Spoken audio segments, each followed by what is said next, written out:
All right, what is up, guys? This is the Ryan and Jacob Show presents the BachPod.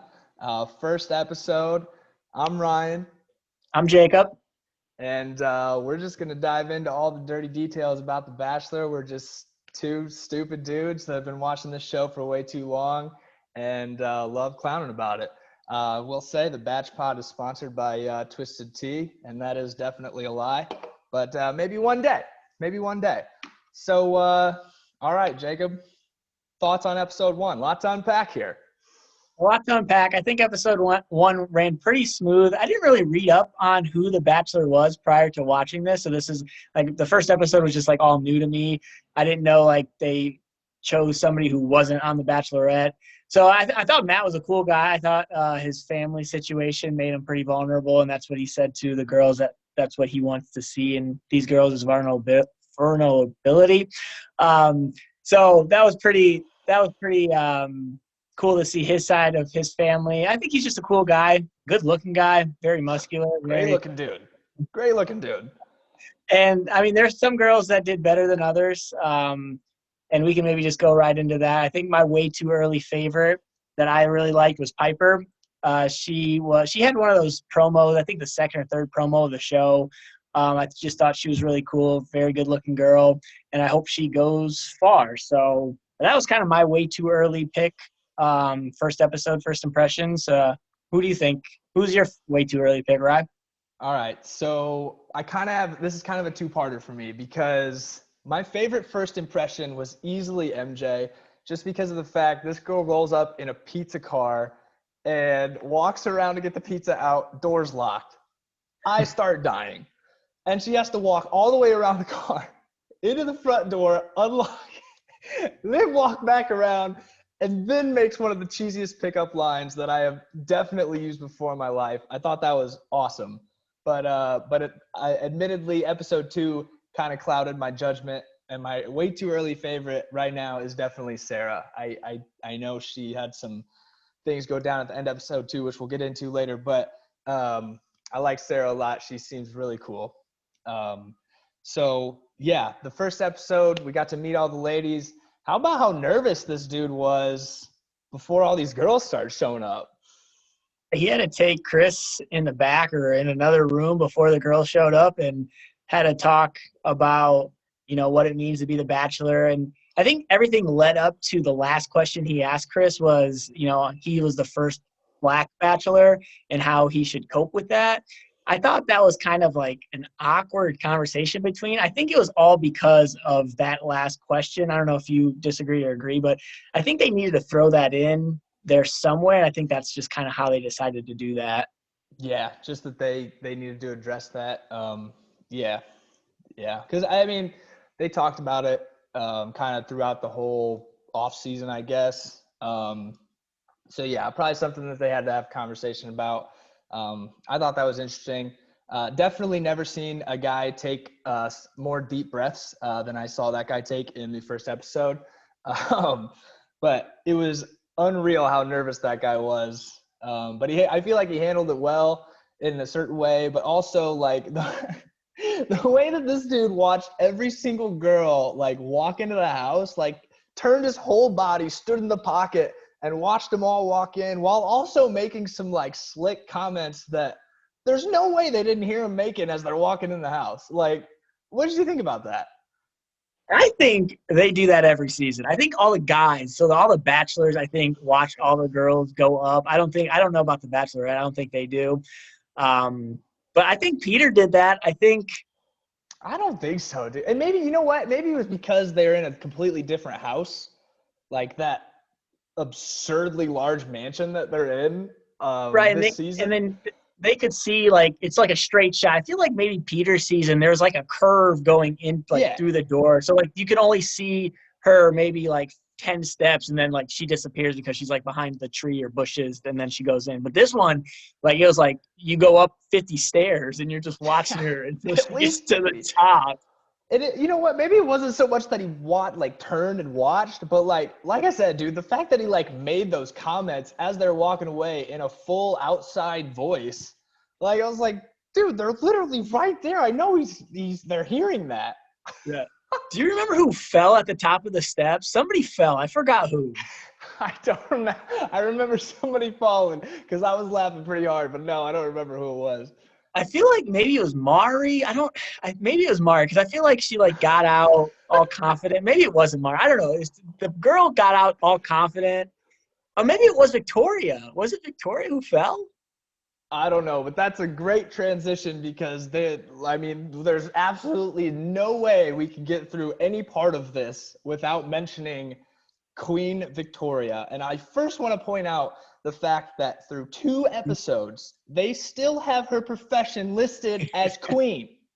Tell me how much that job pays. Because that is not a profession. Yeah, she is crazy. I mean, we were gonna go in like who we thought for the first episode was the villain. Of course, you can tell who's Ryan's villain is Queen Victoria. Was that not yours? Well, I wanted to have somebody different, so we can get into mine after we get into a little bit Victoria. But she was definitely the drama stir. She was definitely. I thought episode 1 went very smooth. I think there was a lot less drama than previous seasons, but there was still drama with Victoria and her trying to get to him twice and, butting in here and saying, oh, I'm only here for him, which is good, but you still want to be kind of friends with the other girls just so they don't ostracize you. And we can see in episode 2, that's kind of what happened. Dude, she is the absolute worst. So we've talked about this before, but in Bachelorette seasons, there is always the DFV, which is the douche for views, and there's always one. And for every Bachelor season, you got yourself an RBVF, raging bitch for views. That's obviously Victoria. I mean, she is through and through the worst person. I can't even imagine that even if you wanted to pick somebody different, you could pick anyone here that is even a fraction as horrible as she is. Please tell me who you think. Yeah, I mean, she was the worst. There's no doubt. I just wanted to talk about another girl, but I would think the other girl who kind of lowered her stock for episode 1 that maybe nobody liked was Katie, who had the dildo. It was funny. I mean, I thought it was funny, but like she like walked around with that thing for the entire night. I mean, that was so weird. It was definitely funny, like when she came out and that was her intro, like, oh my goodness, she walked up with this dildo behind her back and like shows it to him. Okay, that's funny. But yeah, the fact that she literally carried it around all night, she's swinging it around like a goddamn sword. What are you doing? Yeah, it was just so weird. And then she tapped Mari on the shoulder, like, can I have time with him with the fucking dildo? And I'm just like, oh, Mari was pissed. I was like, that is just so weird that she was just holding on to. Like, I would have just put it back in my suitcase or something. It was just weird. I'd have had to instantly run to the bathroom and grab a wet wipe, bro. That is so gross. Like, she said that she cleaned that shit, but there is no way I'm believing that at all. Like, yeah, and another. I mean, I didn't think Katie was like a bitch or anything. It was just like a weird thing to just talk about that we had to talk about. But another thing about Victoria was funny. I don't know if this was her first talking with Matt or was her second talk with Matt, but he did something like he said some kind of witty thing about like a fire hydrant, about a fire hose and drinking from a fire hose. And she kept like, she was just so dumbfounded and lost. She's like, well, I can be your fire hose. Like, what is going on? The fact of the matter, like, he was trying to make a point about how, like, you can't drink from a fire hose because, like, obviously the pressure or whatever. And she kept saying, well, I could be your fire hose. And he was like, no, but, like, you can't drink from. She just, like, it was not clicking in her head. Yeah, she just did not know what he was talking about. And you could just tell, like, that was just like a compatibility issue. Like they're not going to go far. But you knew the producers are going to want him to give Victoria that last rose. You knew she was going to go to episode 2, and she might go to episode 3. We'll talk about that a little bit later. But one girl that I was very surprised that didn't get a rose, I don't know if you might remember her name, was the ballerina girl that practiced ballet. It was top right here, Alicia. Yeah, so Alicia or Alicia, she like had the first intro of the whole episode. So like you would think if you like, there's only like 5 girls that actually get that intro that you kind of learn more about them, and Alicia was one of them. I was like, oh, there's no way she doesn't move on, and she got eliminated, and then she was like bawling afterwards. which is understandable because you like uproot your life and you think you're going to be, to have a chance with this guy, and you don't, like, the first night you're gone. But like that was a shock to me. And they had to quarantine for like 2 weeks or whatever month, maybe, I don't know, however long before even getting there. And then, yeah, that sucks. Like, there were a couple surprise eliminations. I thought Amani getting sent home first night was pretty surprising too. Not necessarily because she made a huge first impression, but just because of a few of the girls that he did keep. Like, I don't know. I feel like he could have done a little better with that. But like you said, the producers, especially Victoria, they got to keep her around because that's views. That's why That's the drama. Our 4 viewers are probably going to come to the podcast to listen to us talk about Victoria. What are they going to say about her this week? Yeah, so like you knew that, there's always that one guy that, they're going to keep around for a little bit. I hope Victoria doesn't stay too long, but there's going to be other drama other than Victoria, because I think Victoria will leave here soon, but there's going to be more drama within the show that other people will do. But this kind of goes into episode 2 that we'll talk about. I don't know if you want to talk about anything about more episode 1, but we can transition episode 2. Yeah, let's get into episode 2. We had our we had 2 one-on-one dates and a group date that was like the size of Chicago. I mean, every single girl in the world was on this group date, and they all got in wedding dresses. Yep. And the crazy thing is, I think like 8 people actually got to take pictures with Matt. Then the other 50 or whatever, I think there's 20 people on the date. So the other like 12 people didn't get to take pictures. And if I was that other 12, I'd be so mad. I think a couple girls were like kind of pissed about it. And I think rightfully so, because like other people got to wear wedding dresses and actually have pictures with them. And I just thought that was kind of stupid. Like, do you think that they're going to get these pictures? Like, are they going to mail these back to their homes, or like send them an email with these pictures in them? Are they even going to see? Did they actually even take pictures? Could have been a prop camera. It could have been, but I mean, if they did actually take pictures, and if I was one of the girls who actually had the pictures, I think I'd want that picture. One, even if you don't end up with Matt, you could see how good you look in a wedding dress. I mean, who doesn't want to see that? Yeah, but what are you going to hang it up on your mantle? Like, this dude I went. Like, you can have an idea of what your wedding dress might be like. I don't know. I would just say I would want those pictures. I don't know. I don't know, man. I feel like that would be some bad memories. And then, like, you finally do meet a guy, and he's like, what's up with this, like, wedding photo on your fucking shelf right here? I didn't say hang it in your freaking mantle. That'd be weird, okay? Well, what are you going to do with it, Like, you get crop mad out of it, so you're just like, well, this is what I do look like in a wedding dress, so maybe one day. Maybe. But I guess another point is that they actually got to spend, like, intimate time with Matt during, like, that, minute or two. They were actually, I think all, like, maybe 6 or 7 of the girls actually, like, kissed them and, like, had that moment with them. And I thought, that's pretty important. And, with Victoria, she cuts everybody in line. And the funniest part about Victoria's thing is when Victoria tried to kiss him, and you could just tell Matt was not, he didn't want no part of that, but he didn't want to, like, hurt her feelings or something. But that was funny. I thought that was really an awkward twitch, and like, he really did not want to do that. Dude, yeah. And then, like, her talking about it afterward. Dude, how about how she even looked in that wedding dress? She did not look good at all. No, there was those wedding dresses, I think Cassidy commented, some of those just did not look flattering and they didn't really look that great. Some of the girls look pretty good though. But Victoria's didn't look like, I don't really like the crown. I mean, and that's Victoria's whole spiel is the queen. She does queening for a living. I mean, of course she had to wear the crown, right? And she literally had like the Godzilla of push-up bras on. These things were literally like pushed over her goddamn head. She looked terrible.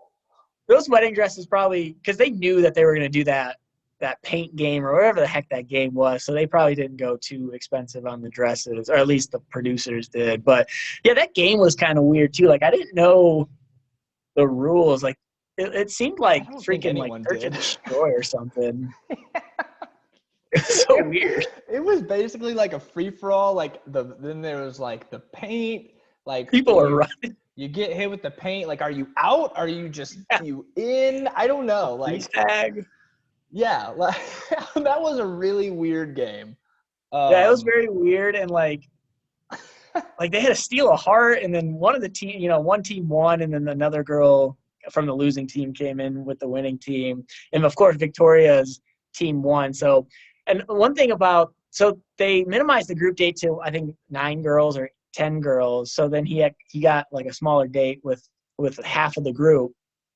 And Victoria, I want to talk about this because this was so weird because I talked about earlier in the podcast about being vulnerable, and that's what Matt wanted to see. And the way Victoria was trying to be vulnerable about, talking about, how she doesn't look good or like she doesn't look good. Like she was just like fishing for compliments on Matt. Like, cause she kept saying like, I didn't think I looked that good. I'm really, really self-conscious about, the way I look and the way I feel. And it's like, I don't think that's what he was talking about when he was talking about being vulnerable. And then she was so proud of herself afterwards, and she thought she was going to get that rose. And I just thought that was like, she's just so weird and so cringy. I just can't. Dude, that's what it is. It's so cringe, bro. Yeah. Like, I don't mean to go back to the wedding dress thing, but when she pulled up her thing and had like the garter on, like, and made him take it off, dude, like, what are you doing? Stop that. But yeah, like, I feel like every conversation she has with him is like, she's already scripted in her head what she's going to say and how he's going to respond. And so like, if it doesn't happen that way, then she gets pissed. And like, she's lost. Like, she doesn't know what to do. Like, she's like, oh, that's not what you were really supposed to say. So I really don't know what to say now. So then she says stupid. And yeah, I mean, like you said, that's the views. That's what people are going to be talking about for the first couple of weeks. So it's just, you got to talk about it. But who I thought did really good was the first solo date, Bree. I really didn't even know her. Like, when he said Bree for the first solo date, I was like, I don't really remember her from the first episode. I wonder why he picked her, but she killed it. She went nuts on that date. Dude, so did he, man. Hey, first slow-mo shirt off of the season. I mean, you knew that was coming. Every girl that came on the show in the intros was talking about this dude's bod. You knew we were going to have a slow-mo shirt off. Episode 2, right off the first date. And like, let's talk about how he had to chop wood. With a shirt off. Absolutely had to take the shirt off and then chop wood with an axe. They couldn't have the wood ready. He had to chop wood. Only like 2 pieces, though. Yeah, he didn't chop many. I wonder why. I mean, he didn't have to take his shirt off for that because there was a jacuzzi right there. We were going to see some skin, but he wanted to take that shirt off for that 2 chops. Dude, and then he pulls out the axe, and it's all in like this very sensual like music, and the axe is just polished and clean, and then you knew he had to swing it a couple times. Every girl in the world wants a guy that chops his own wood, or at least smells like he does, right? Yeah, and then when he after he did that, Bree was talking about how many abs he had on his body. So then, focal point on the body, and you just with the wood, like, man, they were killing it with that. I don't know, but Bree did really well. She opened up just like he wanted, and of course she got the rose at the dinner date. But I didn't really, like I said, I really didn't know Bree from the first episode, but now like she has to be one of the heavy favorites because of how well she did on that date. Oh yeah, absolutely. I mean, she knocked that one out of the park. They went mudding, I guess, which, first of all, why do people do that? I don't know why. I'm not going to get into that. I could rant about that for days. But like when he threw her off, that was like, and she took it like a champ. Dude. I don't know if that was like staged or what, but like, and then he apologized to her mom like 100 times. And like, I mean, I don't know. Like they really did just have nice chemistry. It looked good. Yeah, it definitely looked good. Yeah, the funny part, yeah, the apologizing to his mom, like he did that literally like at least 7 times, like no joke. He was like, I don't even know what her mom would think. Like, I'm so sorry. Please tell your mom I'm sorry. I'm like, that was a little weird to me though too. But yeah, she killed it. She has to be one of the heavy favorites, at least for the first date. But then the second date, she killed it too. Who was the second date again? That's my way too early favorite right now. That was Sarah. They went on the Yep. plane ride thing, which was I'd rather do that cool. than mudding. Yeah, I would rather wash my toes than go mudding. But like I could think of 1,000 things I'd rather do than drive a vehicle through wet mud for I mean, again, I could rant about that all day. But yeah, so the second date, it was great. Him and Sarah seemed to hit it off really well. But I think she's gonna go far. I mean, we did see her have a little episode at the we don't know what's gonna happen yet, but yeah, I like Sarah a lot. The thing was with Sarah, the first part of the date, he seemed to know that she kind of was closed off and like didn't really want to talk about her family. And then that kind of transitioned to the dinner date. And he was like, I'm going to try to open her, her up and make sure like she's comfortable around me talking. And then when she actually opened up about her dad, which is a very sad story that has Lou Gehrig's disease, and the way she opened up, I thought that was very heartwarming. And, maybe, I had a little teary eyes because, that's just a sad thing to think about with family. But the way she's like conquered it and had to move to take care of her dad, and she thinks family's everything, and I think that's what Matt thinks too. Like he really likes family. His mom raised him, and I think that's really the kind of the qualities he's looking for. And I think again, Sarah, I think just knocked it out of the park. And that date turned out like an okay date. And then once it went to the dinner date, I think she took off. And I honestly think her date was better than Bree's. If I had to pick which one I think he connected with the most, and maybe you can answer this after I answer, I think it was Sarah. Yeah, well, I think it was in two different types of ways. So like obviously his one with Sarah was like a deeper emotional connection, I guess. But with Bree, it was kind of like steamy, Almost physical. I mean, they were hot tubbing and shit. Like he had clothes were coming off. Like it was just two different types of connections, but like they both get the rose, and I think they both killed that. I think we'll see them for quite a few more weeks. So transitioning from that, between episode 1, episode 2, let's talk about whose stock rose and whose stock fell. So of course Bree and Sarah's stock had to be risen just from the episode 2, rose, whatever. And I think Lauren, I think her name is, I think in the middle with the burgundy dress. Yep. She had before the rose ceremony, she had a very nice one-on-one with Matt talking about being a Christian. I think being a Christian, just like talking about God and things like that. And that you can kind of tell that he's a religious type of guy. And she got the, I guess you can say rose, first impression rose, but it really wasn't first impression, but the rose that he gives out before the rose ceremony. Yep. And her stock had to rise just because of that. I think I really didn't know her in episode 1, but I think she might stick around, and she might even get a date next episode just because of how she impressed them with that conversation, that one little conversation they had. Yeah, no, I think you're spot on there.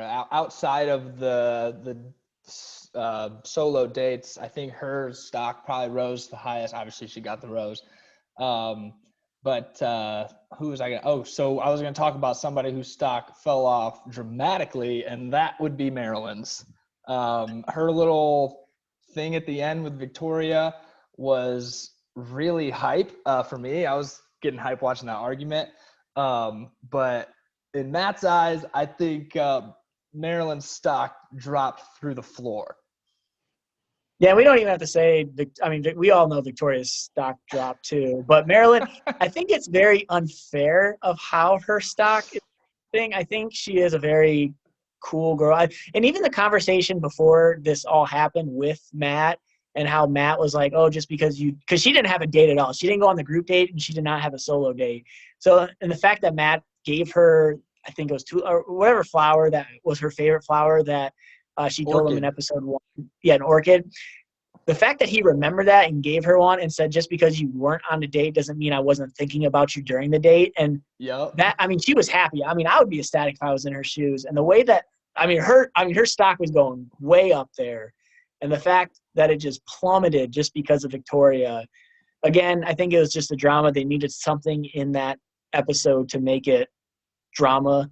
And Right. that's the way it had to happen. I just feel sorry for Marilyn on how that all happened. And hopefully Matt sees past it and kicks Victoria to the I don't know, man. That Victoria thing, like you said, I think she's damn near sticking around for a while just because she has, like millions of people are gonna show up to these Bachelor episodes just to figure out what the hell Victoria is gonna do next, But Yeah. I totally agree with you about the Maryland thing. Like, that was a dick move. She pulled out the bully card and she didn't even really say anything that bad. Like, I don't even – like, Victoria did – like, because the whole thing was Marilyn and Victoria were roommates, and then Victoria had to sleep on the couch. I don't know why she actually slept on the couch. She moved out of the room because she said she didn't want to be in the same room as Marilyn anymore. Right, and, like, there were so many other girls that were, like – I wouldn't even say bullying Victoria, but, like, disliking Victoria to an extent, like, why, like, don't talk to me, like, you're stupid, like, because Victoria was just saying some stupid stuff because she wasn't on the solo date. Yeah, dude, she was gone off that haterade on the first solo date, bro. She was absolutely not having it, and she couldn't figure out why everyone didn't think the same way she did. That was the funniest part. Right, that's when people started being pissed off at her, and it's just like, well, if you can't be happy for someone, then, like, I know you're there for a specific person, but you're not going to get 100% of the time with Matt. So you have to be, like, right, happy for other people and be a good sport about it. Like, what do you think you signed up for? You're literally dating the same guy as 40,000 other people right now. I think it's like the most girls they've had on a season before. But yeah, you're 30 people dating one guy, and you're gonna throw a bitch fit like that? Come on. Yeah, her stock is plummeting. It's not good. And Marilyn, we'll see what happens next episode. But I also we didn't talk about this girl, which she killed it the first episode. She got the first impression rose, and that was Abigail. That was Cassidy's favorite. Like, I think she got a promo, and she was talking about how she's deaf. And Cassidy was like, that's my favorite girl. Like, she really liked Abigail from the jump. And so did Matt. Like, when she told Matt that story, he really, respected that and respected her. And, of course, he gave her the first impression rose. But even in the second episode, Abigail didn't really have that much time or FaceTime with the camera or FaceTime with Matt. But the one little thing she did do, which I thought was really smart and really cute, was, like, she told Matt every time she, like, touches her ear when they're in a group setting, that means, like, I'm thinking of you, or, like, I want to kiss you, or like, some, like, to make him know that she's thinking about him. And then, of course, Matt was like, yeah, when I see you do it, I'll do it too. Or, like, so they have some type of connection, which I thought was really cool and kind of clever on her end. Yeah. I mean, you got those inside things. Right. Get a few of those stacked up, and you're already a heavy favorite. Yeah, and I think after the first episode, she was the favorite just because she got the first impression rose, and I don't think her stock went any lower or in episode 2. I think probably it went higher just because she has that emotional or, like, that connection with them. That we'll see if that shows up at all, but I just thought that was really clever just to have, like you said, those inside things. You have more of those. That's going to build up more. That's more money, dude. That's money in the bank. Outside of the ones that we mentioned there, I don't really think anybody else had, like, a standout up or down. Everybody else is kind of just coasting off their first appearance. It'll be interesting to see this roast ceremony. I have some ideas of who might go home, but I don't know. I was pretty surprised from the first one, so it really could go either way. Yeah, and talking about the roast ceremony, like, you saw your favorite or your heavy favorite, Sarah, kind of start fainting at the end there, like in the middle of it. And it's really interesting because the reason why I think there's not really a reason why that we know of yet, but the reason why I think is because she was talking about how Matt, like, how if Matt picked Victoria, that says a lot about him as a person. And like that's what she was talking about while she was kind of feigning, or like in the camera, of course. And that just kind of reminded me of Peter's season with Alea, on how like, oh, all the girls said like, oh, if he keeps Alea around, it's going to show a lot about him, and do I even want to be with Peter? So I really hope it doesn't take that drastic of a turn, because I think Peter's season was a disaster, and I hope that this season kind of stays on track. Peter's season was hands down the worst Bachelor season ever made. I mean, this dude picked like 3 different people at the end, ended up with none of them, and like, who even knows? What a waste of time. Right. So I just hope that this season kind of keeps – because the thing about Peter's, I feel like a lot of the girls in Peter's season started to not like Peter. And that's hell because yeah. of – right. And that's because of who he chose to stick around. And I'm just hoping – because that's what it sounded like Sarah was getting at when if she chooses Victoria, how disappointed she would be, and how that says a lot about his character. I just hope that doesn't happen with how these girls will turn on Matt. I hope that does not happen. Yeah, I don't know. I think this will be a lot different because, like you said at the beginning, this is a guy that's never even been through any of this. He has no idea. I mean, he's just going in with like a normal person's mind with this thing. So I think it's going to be really interesting. And he's got more people to choose from than most of the other guys. Yeah, I'm really excited for the season.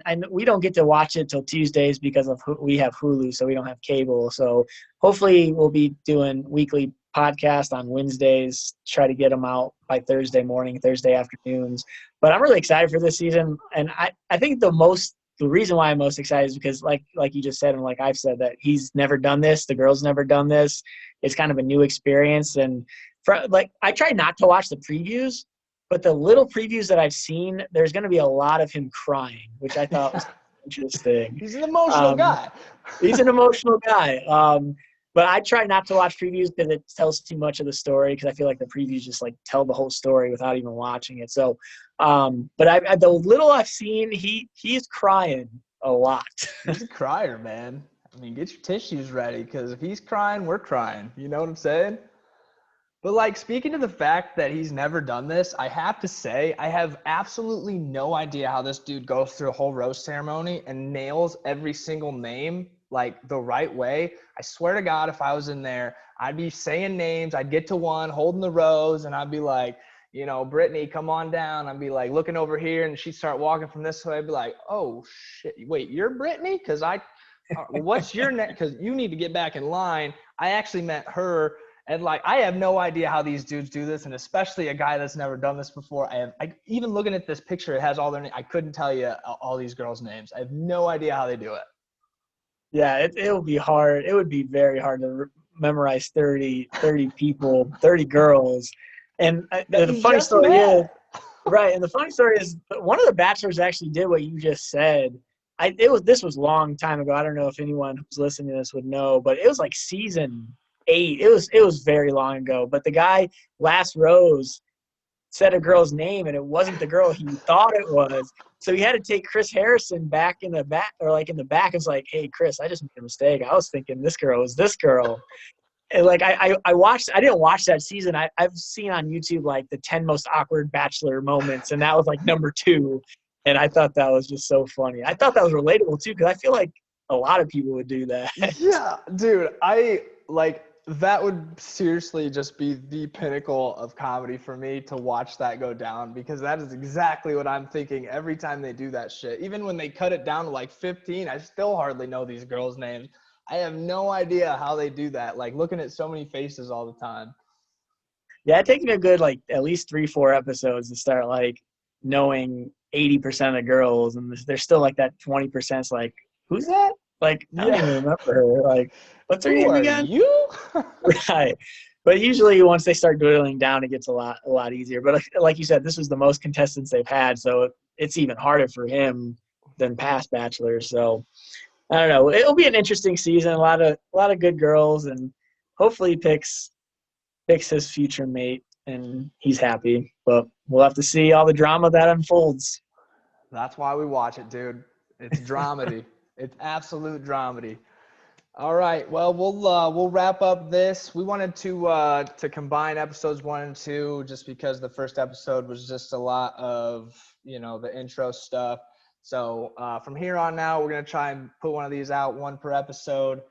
Looking forward to this season, like Jacob said. Definitely looking forward to episode 3 to see what happens with this feigning spell. But yeah, man, I can't wait. It'll be interesting. It'll be All right. interesting. So that does it for episode 1 of the Ryan and Jacob Show presents BachPod.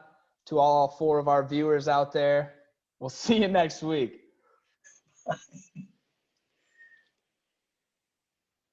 Oh, I hit the wrong button.